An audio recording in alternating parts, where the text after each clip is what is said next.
Bismillah, alhamdulillahi, wa salatu wa salam ala rasulillahi.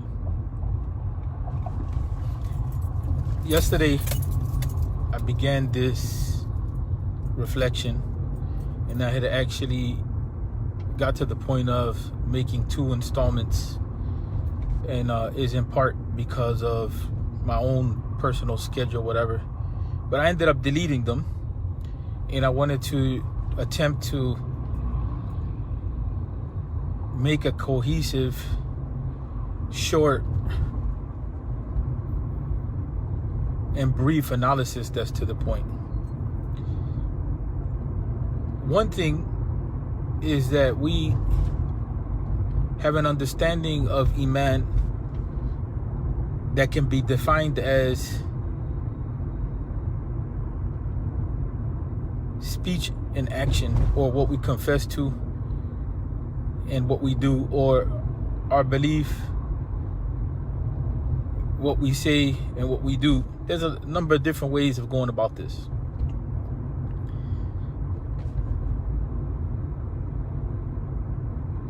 The situation that we find ourselves in, specifically the convert community and those who have been Muslim for a long time that are not convert, but they still belong to the convert community from the angle of that they have families that are not Muslim. They know what it's like to have gone through that process, or their parents went through that process. In other words, we have a unique situation with a part of the Muslim community. And that is that some of us, we're still tied into the non-Muslim community. It's not like we were Muslims generation after generation. That makes our concerns a lot different. And may Allah bless that part of the community that's your reality. You know, that your only reality is that you deal just with Muslims in your family, and that's it. And if you have any friends that are not Muslim, then that's about as far as it goes to. It gets to that point. Or maybe somebody in your family married a non-Muslim, but that's about it. It doesn't go further than that. The situation that we have is that we still are part of the non-Muslim community, okay? By blood tie, by the fact that we live in a society which is not Muslim, by the fact that we're interacting with the non-Muslims on a regular basis. So that's something that we should be clear in our minds about. Not everybody is on the same par. You know what I'm saying? Not everybody is on the same par, or not everybody is on par, or not everybody is in the same situation. Okay, so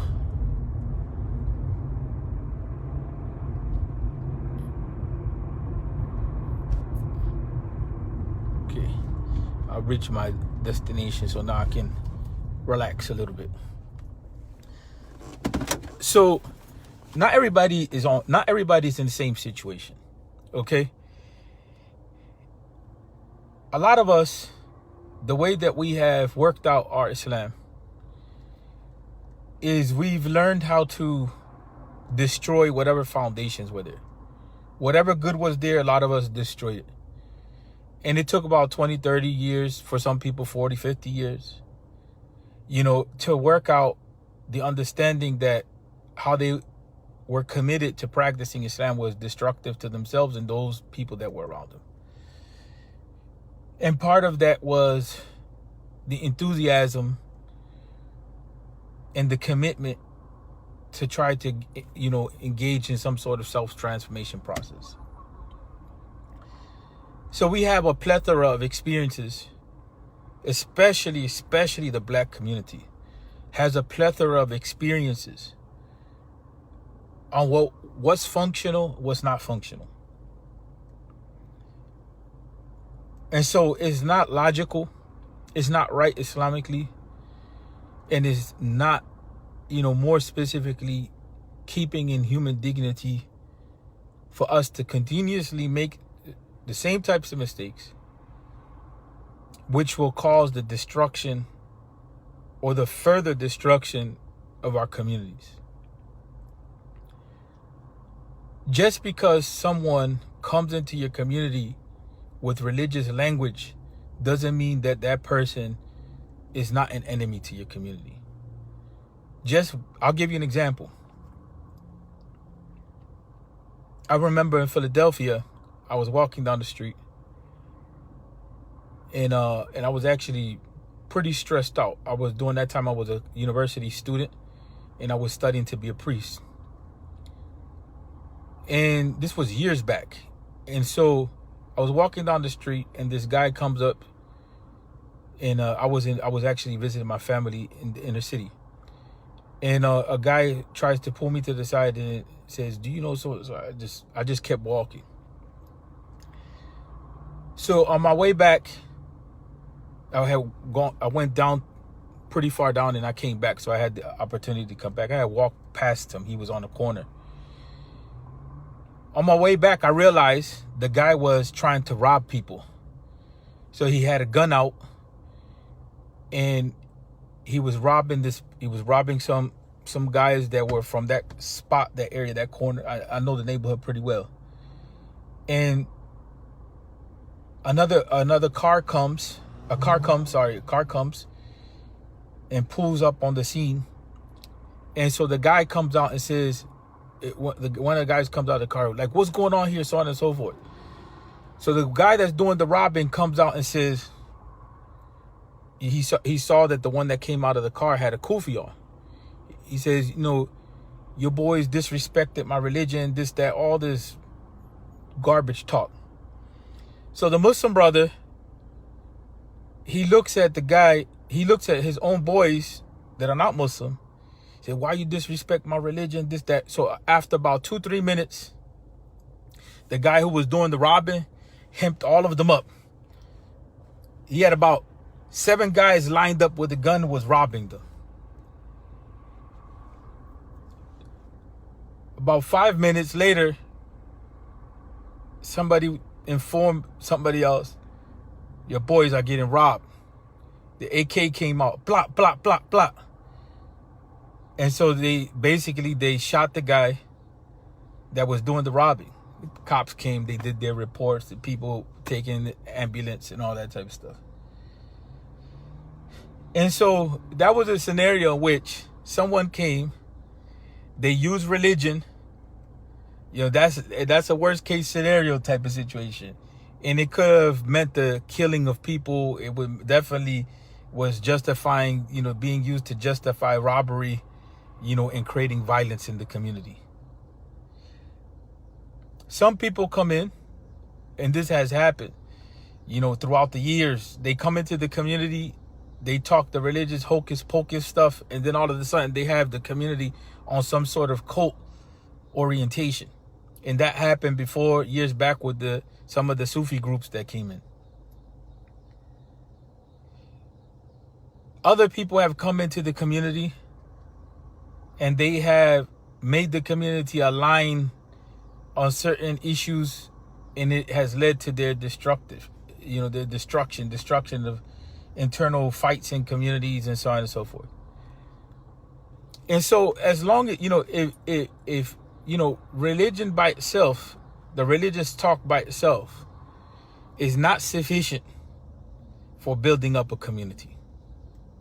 You understand what I'm saying? You have to have an understanding of religion that's wholesome. And you have to have an understanding of religion that's looking towards uplifting the human being and not just religious talk.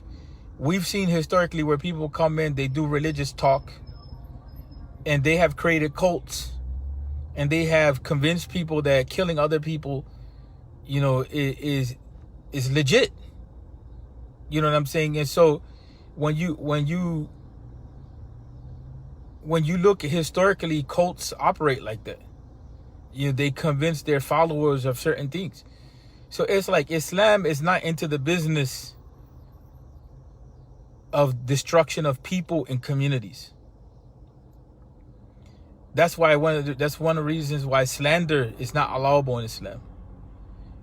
breaking your family ties, even if the people that you know are from your family are not Muslim. Taking life without justification. There's a whole bunch of teachings in Islam which should awaken us that is probably one of the most humanitarian orientations around, but unfortunately is not being practiced.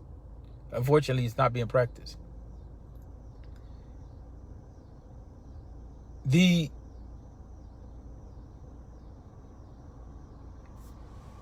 indigenous community is continuously allowing people to come into it.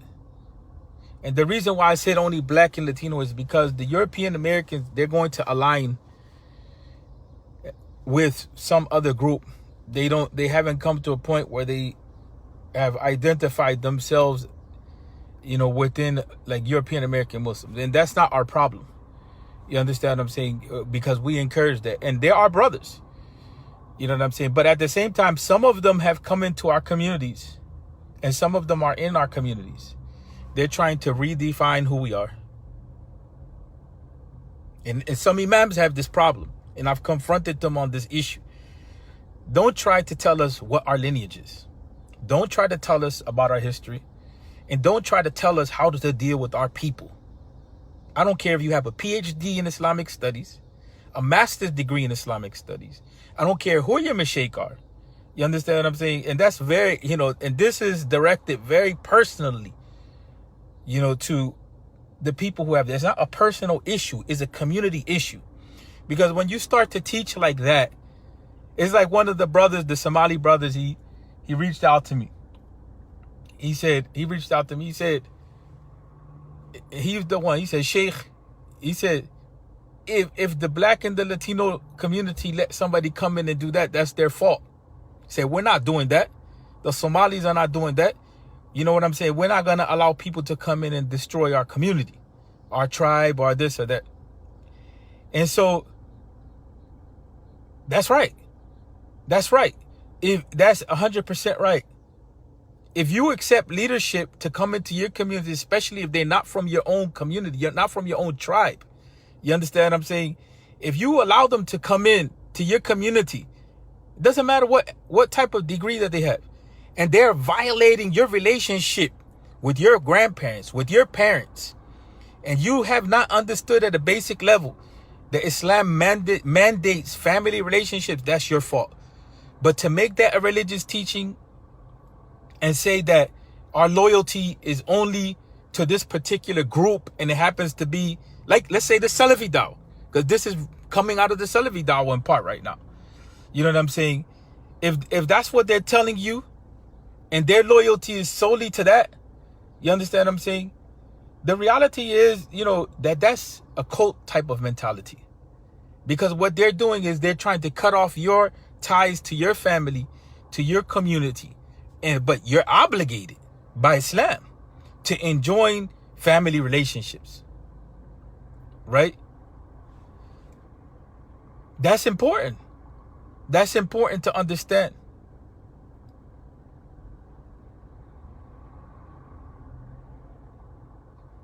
And there's a lot of things which we let pass. You don't need to complicate durus and aqidah. Every class that we have doesn't have to be a dars and aqidah. If you want to take the people through a real dars and aqidah, like a strong dars and aqidah, start teaching the Quran. Start teaching the Quran in the community. Move away from just a couple of books which are focused on one aspect of teaching on Tawheed. Move towards the Quran. There's no book superior to the Quran. There's no book in Aqidah superior to the Quran. And if you make that claim, that there's a book superior to the Quran, then you have issues. But there's no book superior to the Quran.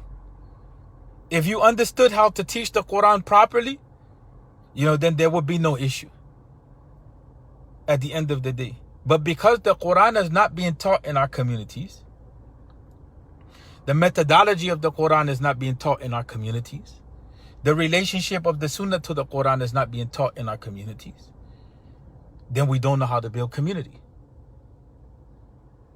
We want to debate with regard to the names and attributes of Allah. Where Allah Tabaraka wa Ta'ala is Al-Hakim. Every ayah of the Quran has a wisdom behind it. Every ayah of the Quran came gradually to the community with a particular lesson in mind. Those books that you teach don't have that level of wisdom.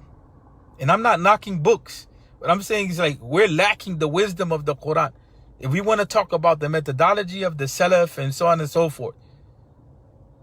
And just look at the statement, and I've been posting that with frequency. Look at the statement of Aisha and Bukhari with regard to what was the first thing that was revealed in the Quran. And so, you know, look at what she says about if we would have came in talking about this is haram and that's haram, how the people would have responded. And so we have a responsibility, you know what I'm saying, to make sure that we're taking care of our people. That's your family, right? And I'm speaking directly to the Black community and the Latino community and the European Americans, if they're open to listen. You have a responsibility by Islam to take care of your family. You can't make the excuse that your family, because they're kafir, that they have no rights or responsibility over you. The ones that are teaching that don't have an understanding of how to do da'wah. That's the reality. You're not obligated to convert them. You're obligated to model Islam. La ikraha fi din. You're not obligated to that. Lasta alayhim bi musaytir. You know, you're not obligated to that reality. You're obligated to show them the reality of the deen. Because if you go in there, you know, at the mouth, so to speak, just talking and talking and talking about how Islam is superior and insulting them about how they're committing shirk, when they cleaned your butt and they raised you, you understand what I'm saying? And they were protecting you, you look like a fool in that situation. And you may come off being disrespectful to your own family, and you're an embarrassment to Islam. And that is part of the problem that we have. Sure, some of our families are broken down, and it's understandable. Some of us, that's where we're at. But some of you have made this concept of loyalty and disloyalty. No, you didn't care about your family from the beginning. Or you had trauma in your situation where you didn't know how to deal with your family, and you don't know how to deal with your family. And that's the lesson that Islam is bringing to us, to reconstruct our families, to reconstruct our communities. If the lesson in Islam is just your own personal salvation, then you don't need to be in da'wah. You don't need to be in da'wah, because Islam didn't come just to teach your own personal salvation. We're not Christians. We're not Christians. It's not just about saying La ilaha illallah and that's it. That's why Umar didn't want that statement of La ilaha illallah by itself, that you go into Jannah, being spread through the community, because he's wise. He was wise. He understood if you tell the people that, then they won't work. They won't fulfill their commitments. Look at the definition that's attributed to fiqh and the understanding of Imam Abu Hanifa. That fiqh is knowing what you're owed, right? What you owe and what you're owed. Rights and responsibilities. Rights and responsibilities. You know, this is part of the problem that we have. Like, we're engaging in a twofold destructive process here. First of all, we're taking on religious teachings the way that we're taking them on. And I'm separating between religious teachings and Islam, because this is people's understanding. You know, we're taking on religious teachings which are destructive to our communities.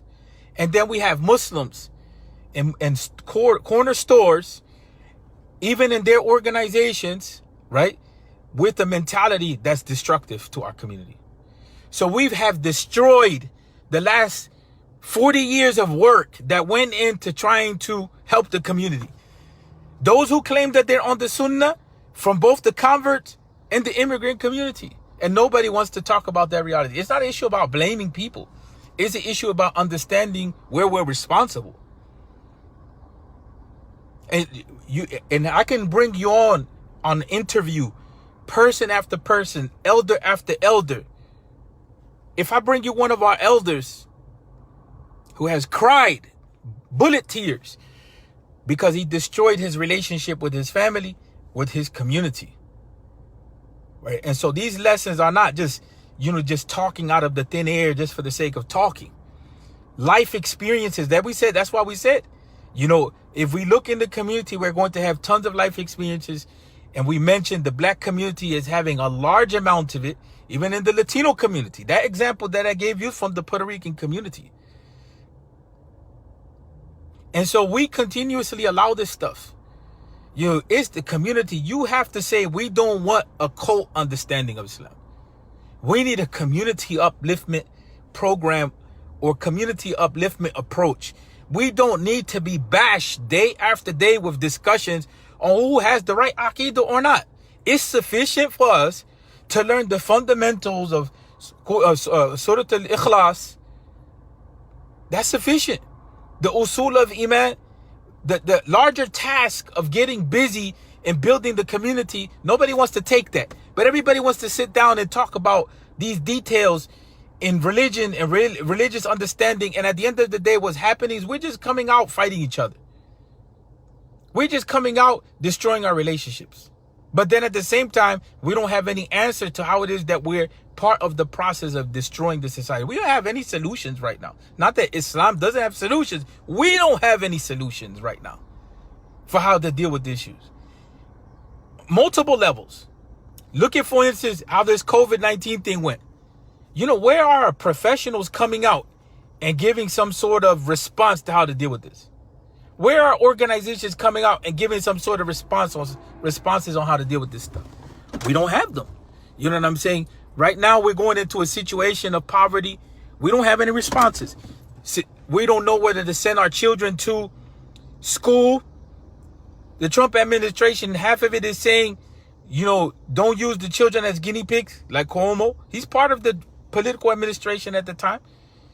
And then from the White House, we're being told, send our children. And then yet right now, Venezuela is going on a lockdown. Right now, California is going back on a lockdown. We don't have any responses to our situations that are real world. Anybody can sit around and tell you how to deal with trial and tribulation in the theory of it. You understand? Oh, you have to do this and you do. We need solutions in the now. We need solutions. It's like, how are we going to deal with this like right now? Right? How do we implement our tawheed in this situation right now? How do we trust in Allah like right now in this type of situation that we're in? And I'm telling y'all, monitor this stuff that's going on. These people that are coming into our community with their PhDs and their master's degrees and their bachelor's degrees and all of this. And they're giving us a cult mentality on how to deal with human beings that lacks compassion, that lacks community involvement, that lacks sacrifice. Right? How do you think you're going to bring people into Islam? By just condemning them? You understand what I'm saying? That's how you think that you're going to bring people into Islam? Again, we say, I posted it on my Facebook page. Look at the statement from Aisha. It's narrated in Bukhari on how it was that they were taught the Quran. Do you see the Quran coming in, condemning people for their wrongdoing and this and that in the beginning? Or is the Quran showing people the reality of the beauty of life? Slowly, gradually bringing them into a position of strength so they can even understand themselves that they had lost. They lost an understanding of themselves as human beings. Study Jahiliyyah. Study the life of the Prophet Muhammad sallallahu alaihi wasallam, how he dealt with his people. And so that's a fundamental issue. When religious teaching comes into a community and is destructive to human beings, it has to be rejected. It has to be rejected. We can't afford to be in that type of orientation. That doesn't mean that we don't say we may disagree with you on this practice or not. But the bottom line is that, okay, we disagree with you with this practice. It doesn't mean that we don't accept you as a human being. And it doesn't mean that it's going to be the only focus that we're fixating on. You know, you understand what I'm saying? That you have something that you're doing that we may disagree with. That doesn't mean we negate you as a person, like you're no longer a human being. Since when do we have that approach to religion? So we need empowerment. We need empowerment. We need more plans of empowerment than we do people trying to dictate to us what is religiosity. And if we don't have these types of solutions, then how is it that our own religious commitment is helping us? That's the question that we really, really have to ask. Okay, fine. You know, you claim that is getting you into the hereafter, But how is it helping you live as well? And you're not guaranteed the hereafter, because in order to get into the hereafter, you have to do something in this world. Like, what are you doing for human beings? That's the bottom line. Don't tell me what you think you're doing. You know what I'm saying? What is it that we're doing for uplifting human beings? That's the bottom line. Right now, Muslims don't stand against oppression. Where are Muslims at in dealing with poverty issues? You know, where are Muslims at with human dignity issues? You know, there's a lot of things that have to be discussed on this front. And I'm telling you, anybody that comes in and tries to redefine your identity for you, they try to tell you who you are historically. What is your identity this? Or they try to tell you that your religious identity is the only thing that counts and nothing else. That's your mistake if you allow them to come in and do that to you. As far as for the Latino community, and I'll speak for the Black community as well, we shouldn't be allowing that. Nobody's going to come in and tell us that we're not Puerto Rican. We don't have a Puerto Rican history. We don't belong to a Puerto Rican community. And the reality is most of the Puerto Rican community will not be Muslim. So that doesn't alleviate us of our responsibility. And the same thing with the Black community. All of the community is not going to be Muslim. That doesn't alleviate you of your responsibility. This is one of the reasons why Malcolm X, when he took the turns that he turned, he had an organization to deal with the Muslim community, and he had an organization to deal with the non-Muslim community. If that's not your program, that you don't know how to deal with your overall community, then okay, that's your prerogative. But don't tell us how to express our religiosity. We're going to be for our community, and we're going to support them in what's right and what's just. And we're going to support them and uplift them. Those are our blood ties. Those are our aunts, our uncles, our cousins. And we are going to support our people. And we're going to help them in their growth and their development. And if there's issues that we disagree upon, we can have that disagreement and it may be clear. Some of you, you find that everybody has to align with you and everything in order for you to be able to function with them. Well, let me tell you something. Does Islam allow you to break your ties with your family just because they don't have the same religious orientation as you? That's the number one principle that you need to look at. Does Islam tell you that just because your parents don't believe as you believe, that you can't deal with them? That's the biggest reality that you have to think about. Or Islam doesn't tell you you're obligated to still regard them, to respect them, to treat them with kindness, to uphold their rights. And it's the same thing with anything else. You may not agree with a person on a particular lifestyle or practice, but does Islam tell you, especially if they're from your own family, that you just cut them off? That's the thing that you have to look out. I don't care if you consider the sellout position. That's the position that I'm telling you that I'm taking, I'm committed to. If you want to see a better world and a better place, get used to the fact that everybody's not going to agree with you. That's the bottom line. The question is, where do you stand? What is your commitment to yourself? Stop worrying about what other people's commitments are and how they have to align with you. What are you doing in the world to make this place more suitable, more humane? What are you doing? That becomes the question. Since you claim to be the people of truth and have the truth and so on and so forth. That's part of the reality that we live in. We have a principle in Islam. We can't obligate people to become Muslim. We are not the Catholic Church that went around chopping people's heads off to become Christians and destroy. That's why right now, last night in Chicago, there was a confrontation between the police and protesters, and it got violent over a stupid statue. Over the Columbus statue, right? The Columbus statue, which is representative of the destruction of indigenous and African lives. That's the reality. Columbus paved the way for there to be a middle passage where bodies of Africans are just all over the oceans, and for indigenous people to have been, subjected to genocide all over the Americas, all the way up to Canada. That was what came in with that. But then you'll see that there'll be a defense of that with tear gas, bullets, arrests, and so on and so forth. So if, that's what we're saying. We're saying that that's the type of religiosity that we support, because that's what was supported. The Catholic Church gave its okay with that. The Catholic Church gave its okay with that. And so we cannot force people to be like us. The world, even God doesn't force people to believe in certain things. That's at the end of the day. You have to choose whether you want to believe or not.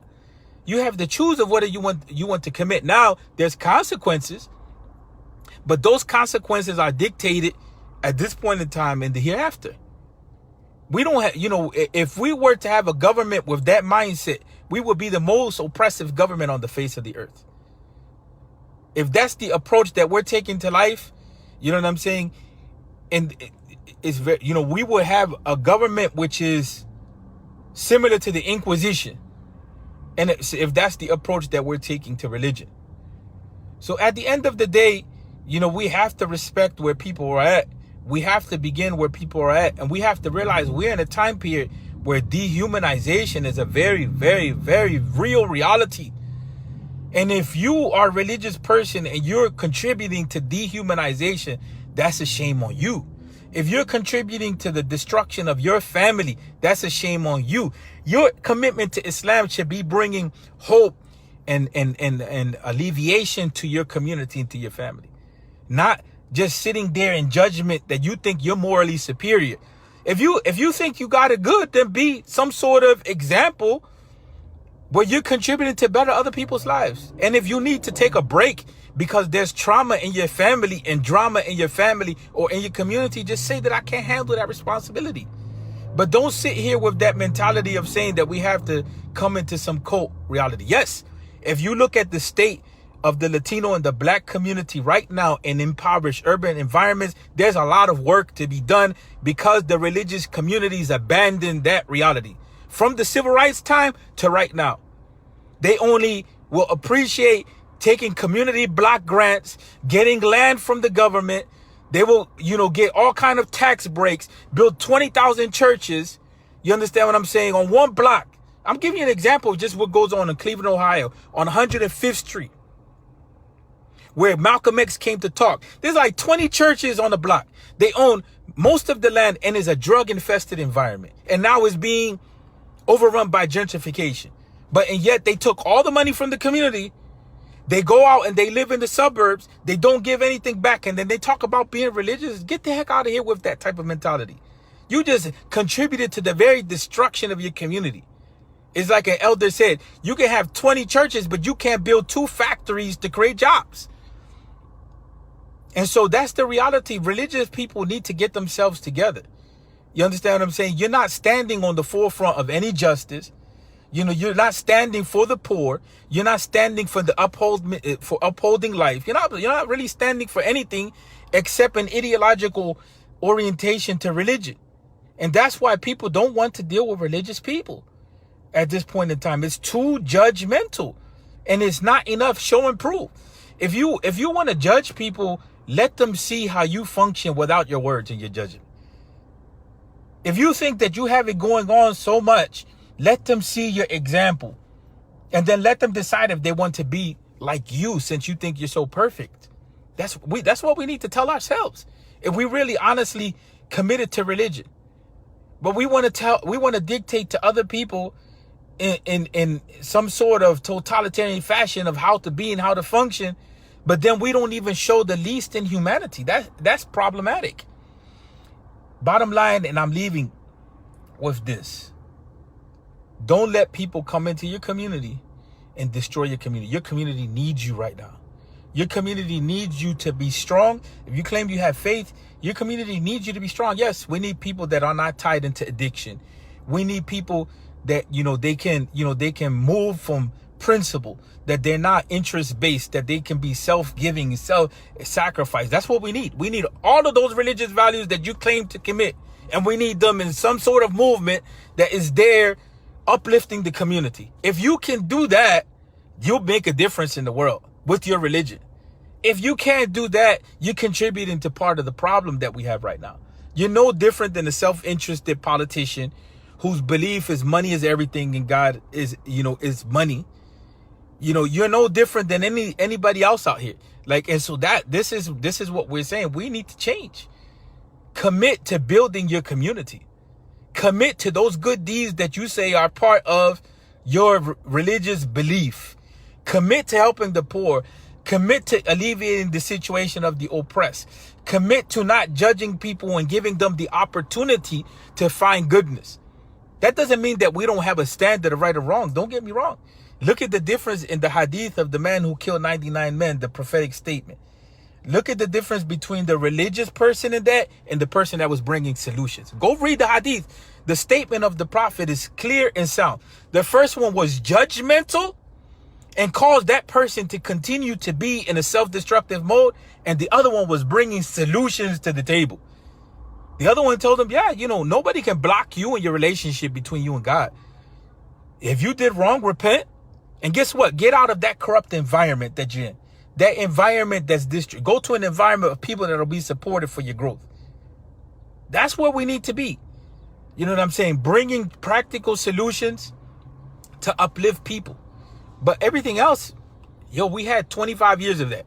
If you believe that that works, and if you believe that that's going to continue to work, I advise you to look at the definition of insanity to see what insanity is in the common saying of the people.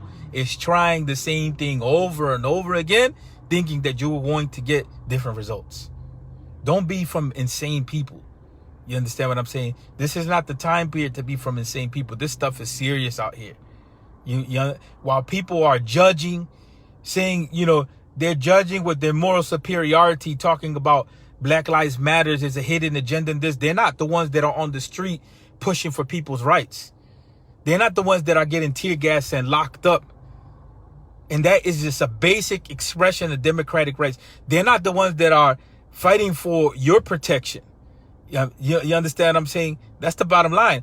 People can disagree with me all day long, but the reality is when they benefit from those protections, when they benefit from the fact that society is having a national, even international dialogue on how we should be treating people, that is also something that is now causing a dialogue on indigenous revival, on indigenous rights. If we can't see that, and the only thing that we're talking about is whether we disagree with this lifestyle or that lifestyle, then we have a problem because we're not seeing the whole picture overall. And who said that if somebody has a particular lifestyle, we have to be pro dehumanizing them? That's the reality. We can disagree on lifestyle, but we don't have to dehumanize people. There's nothing that says that we have to dehumanize people.